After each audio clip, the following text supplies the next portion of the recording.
Pemirsa, petugas kepolisian di perbatasan wilayah Kabupaten Bekasi dan Karawang menjaga ketat jalur yang biasa digunakan sebagai jalan tikus atau jalur alternatif untuk mudik lebaran. Hal ini dilakukan untuk mencegah mudik sesuai arahan Presiden dan Permen Hub nomor 25 tahun 2020. Salah satunya di Jembatan Merdeka Kabupaten Bekasi yang menjadi salah satu alternatif jalur mudik lebaran. Jalan ini biasa menjadi pilihan warga untuk mudik dari arah Bekasi ke Jawa Tengah. Agar tidak kecolongan, petugas pun disiagakan secara ketat. Satu persatu kendaraan yang akan melintas menuju Jawa Barat dan Jawa Tengah diperiksa secara intensif oleh petugas kepolisian, TNI, dan unsur pemerintah Kabupaten Bekasi. Sejauh ini kepolisian daerah Metro Jaya telah melakukan penyekatan di berbagai wilayah keluar Jabodetabek yang sudah ditetapkan sebagai zona merah penyebaran COVID-19. Selama 5 hari, sebanyak 5.000 kendaraan yang akan mudik telah diminta kembali ke lokasi asalnya.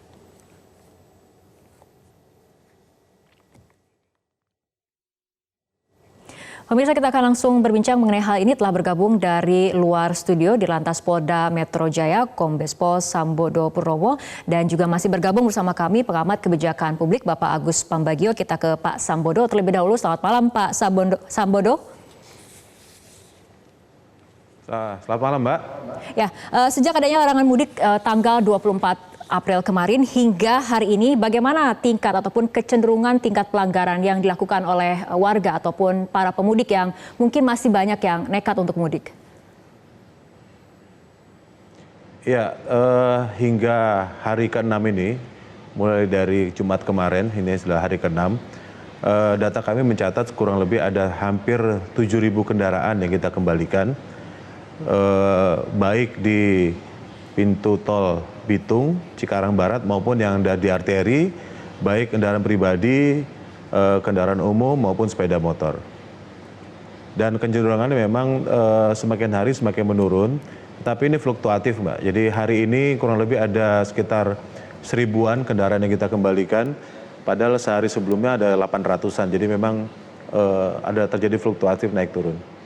Oke, Pak Sambodo, mengenai pelanggaran untuk kondisi di jalan tol ataupun jalan arteri ini seperti apa? Mana kemudian yang kecenderungannya menjadi meningkat atau kecenderungannya justru menurun? Pelanggarannya sebetulnya karena memang mereka melanggar untuk larangan mudik. Nah tentu ini kita bisa kategorikan karena memang sebagian besar memang kendaraan pribadi. Kalau kendaraan umum itu hari pertama, hari kedua yang masih banyak, tetapi semakin ke sini mungkin juga pengetatan di terminal-terminal dan oleh instansi terkait, sehingga kemudian memang lebih banyak kendaraan pribadi yang melanggar. Dan kemudian di 3 hari terakhir kami juga mencoba mendatakan pemudik yang menggunakan sepeda motor yang diputar balikkan di jalur-jalur arteri, ini juga jumlahnya cukup banyak, walaupun memang kecenderungannya semakin ke sini semakin menurun. Baik, kita ke Pak Agus. Pak Agus, Anda melihat seperti apa mengenai implementasi penegakan hukum ataupun pengawasan oleh penegak hukum dalam hal kebijakan larangan mudik dan juga kedisiplinan dari warga itu sendiri? Iya, tadi saya nggak dengar Pak di Lantas saya bicara, tapi gini, orang kita itu paling suka melanggar hukum. Ya. Jadi kalau ada peraturan hanya dihimbau, tidak ada sanksinya, itu lupakan bahwa mereka akan taat pada himbauan. Ya, jadi sekali lagi PM25 ini harus segera diterapkan sanksinya. Kan katanya tanggal 7 menurut saya terlalu lama. Kalau bisa besok sudah mulai dikenakan. Karena kalau tidak, kasihan polisi di lapangan, di SUB maupun Satpol PP dan sebagainya. Karena rakyat kita selalu cari celah yang mana yang bisa dia bohongi, dia akan bohongi. Ya kan? Nah, jadi ini yang harus dilakukan dalam penerapan suatu kebijakan, ya harus ada sanksinya. Sekali lagi tanpa sanksi lupakan. Orang gaji aja kan 500.000. Kalau ini mau berapa? 1 juta, silakan segera tetapkan. Karena kan jadi Pak Agus, tidak perlu ada lagi masa sosialisasi langsung pada penegakan hukum dengan pemberian sanksi? Nggak usah, cukup lah berapa hari, cukup lah. Terlalu lama, kita kan mepet. Kalau nggak udah keburu pulang semua bagaimana? Nanti penyakit ada di sana semua. Jogja hari ini saya baca sudah merah. Baik. Oke, Pak Sambodo, ini mengenai bahwa tidak perlu lagi ada sosialisasi langsung pada pemberian sanksi. Apakah itu mungkin diberlakukan? Ya, sebetulnya diputar balikkan saja itu juga sudah merupakan sanksi. Lagi pula kan, taruhlah dia bisa lolos dari Jakarta misalnya. Begitu dia masuk ke daerah, itu daerah-daerah kan juga melakukan kegiatan yang sama untuk penyekatan. Dan itu semua diputar balikkan.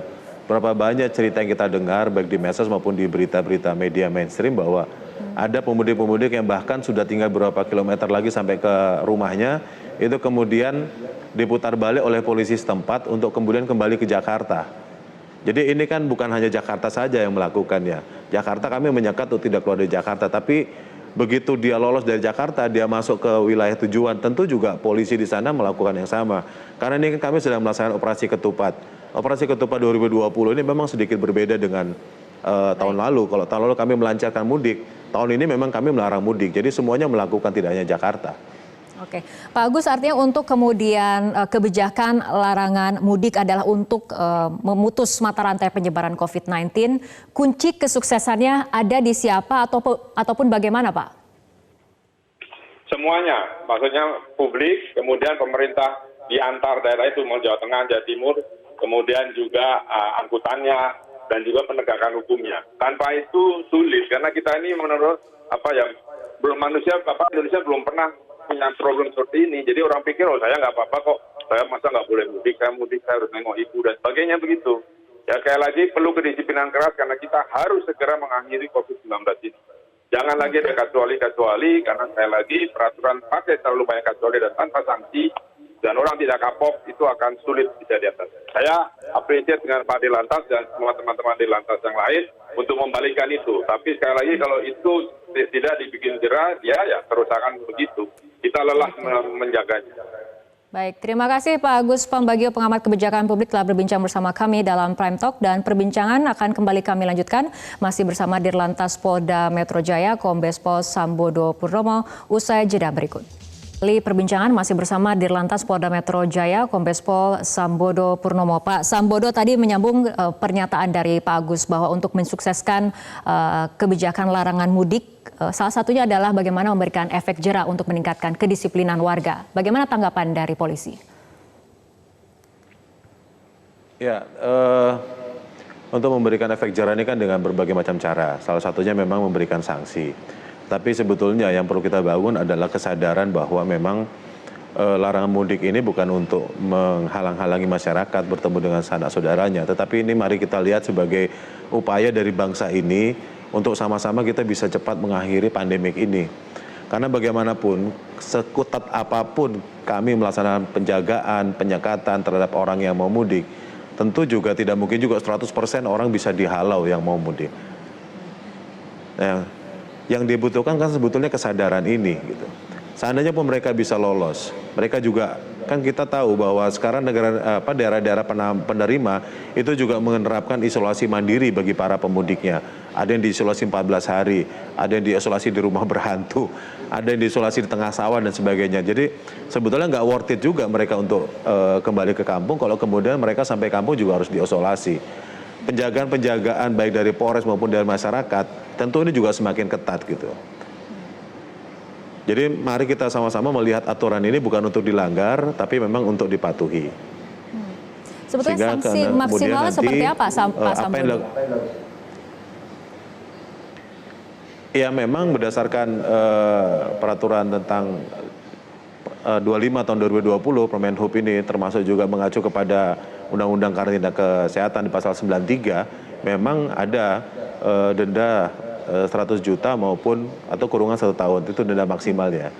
Tapi tentu ini kita juga harus memilah-milah kepada siapa sanksi ini bisa kita berikan. Oke, baik. Tapi ketika kemudian aparat penegak hukum melakukan pengawasan ataupun penegakan hukum di lapangan, artinya apa yang bisa Anda sampaikan kepada warga ataupun pemudik yang masih terpaksa mudik ketika kemudian adanya aturan kebijakan larangan mudik ini diberlakukan?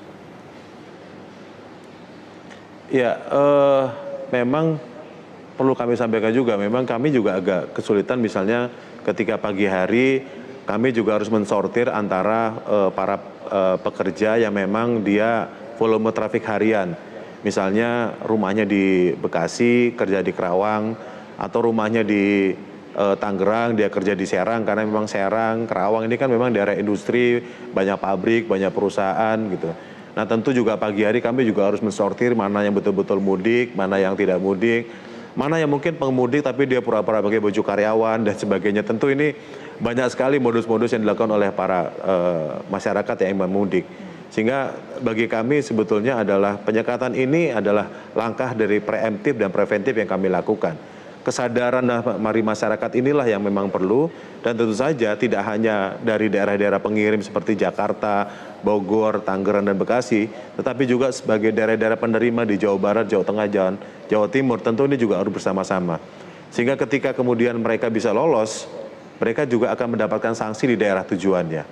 Nah, oleh sebab itu kami menghimbau kepada para masyarakat yang masih coba-coba untuk memudik, mari urungkan niat untuk memudik itu, sayangi keluarga di kampung. Mungkin saja dari Jakarta Anda sehat, tetapi kemudian ketika sampai di kampung justru Anda tertular, kembali ke Jakarta malah menularkan teman-temannya. Atau demikian juga Anda sehat, Anda terkena virus di Jakarta, bisa nulari yang di kampung. Oke, artinya kesuksesan dari kebijakan ini memang tergantung pada kerjasama semua pihak, dari aparat penegak hukum, dari masyarakat, dan juga dari pemerintah itu sendiri. Baik, terima kasih Dirlantas Polda Metro Jaya, Kombes Pol Sambodo Purnomo telah bergabung bersama kami malam hari ini dalam Prime Talk.